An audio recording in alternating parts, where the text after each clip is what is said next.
એકચ્યુઅલીમાં પહેલાં અહીંયા ફિલ્ટર જે ચાલતું હતું એ બંધ થઈ ગયું છે અને જે આ બધી જગ્યા થોડી છે એ થોડી ખુલ્લી કરવી જોઈએ માછલીઓ માટે. અને પ્લસ મેદાની જે વસ્તુ છે જે આ બધા ખવડાવે છે એના કરતાં આપણે ઘરમાં બનાવેલી ઘઉંની વસ્તુ કાં તો પછી તમે બાજરીનું છે એ બધું તમે હેલ્ધી ખવડાવો, કેમ કે એનો પણ જીવ છે.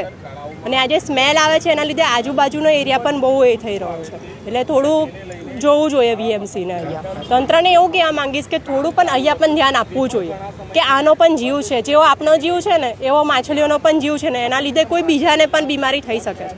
એના કરતાં અહીંયા તમે ચોખ્ખું રાખો અને પ્લસ ફિલ્ટર કરો પાણી, અને જેમ બને એમ આ જલ્દી કરો એટલું વધારે સારું છે.